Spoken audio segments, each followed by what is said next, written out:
Title: He said his tummy hurt. What I found in his lunchbox made me call. He whispered it again that night. Daddy, my tummy hurts, I can't eat. Just 5 words. Soft, fragile, a child's voice too tired for his age. He pushed his dinner plate away, again, 4th night in a row. The spaghetti sat untouched, steam rising like a question I didn't know how to answer.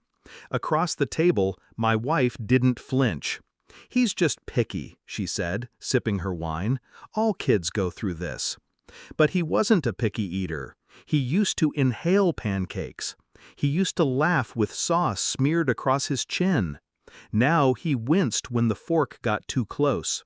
I watched him excuse himself, tiny steps trailing toward the bathroom. No complaints, no drama. And then I looked at her. Not at the woman I married, but at the way her smile seemed just a little too perfect. Like it was practiced, rehearsed, scripted. It started with the lunches. He kept bringing them home untouched. Turkey sandwiches, apple slices, a granola bar. Every day the bag came back full, like it hadn't been unzipped. "Why didn't you eat today?" I'd ask. "Wasn't hungry," he'd shrug. But his stomach was shrinking, his eyes were hollowing out. Kids don't fake hunger, they devour it. I checked his lunchbox one night. She was in the shower. He was asleep. I unzipped it in the kitchen, quietly, slowly. Inside, everything was there, wrapped, neat, untouched, except for one thing. Tucked behind the sandwich, a note, folded once, taped shut, with his name on it. His name in her handwriting. I opened it. "Bad boys don't get to eat." No signature, just that. Black ink, straight lines, no emotion. Like it was a rule.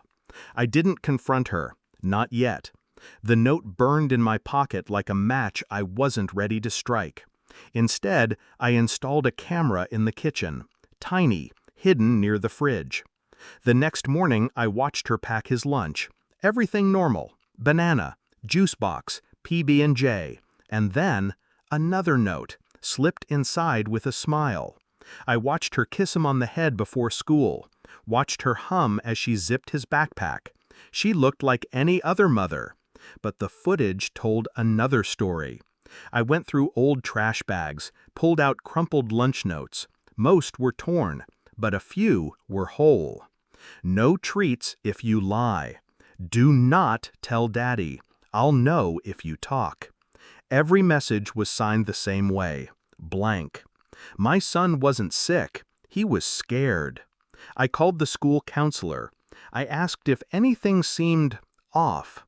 There was a pause on the other end. Then the counselor said, "He cries before lunch, says he's not allowed to eat unless he's good. We assumed it was discipline at home." I hung up without a word. That night, I set his lunchbox on the counter before bed. Let her pack it. Same routine. Sandwich, fruit, smile. And then, she paused, glanced toward the hallway, slipped in a note. This time, I caught it before she could seal it. "If you tell Daddy, I'll cry. Do you want to make Mommy cry?" She didn't see me reading it. I waited until morning, and then I packed the lunch myself. But I added something extra. That afternoon, I picked him up early from school. He smiled when he saw me. Fragile, guarded. I knelt down. "Did you eat lunch today?" He nodded. "Was there a note?" He hesitated, then reached into his bag, pulled it out. Not her note, mine. "You did nothing wrong. You are not bad. Daddy loves you. Always." His eyes filled, but he didn't cry. Neither did I. That evening, I handed her a manila envelope. Inside, printouts of every note, photos, video stills, counselor report, time-stamped, indexed. She flipped through them in silence. I stood still, detached. She looked up, face pale, lips trembling. "I didn't mean to hurt him." "But you did." It was just stress. He doesn't listen and you made him afraid to eat. I stepped forward, cold, measured. I've already spoken to a lawyer. Custody's filed. You can keep the house.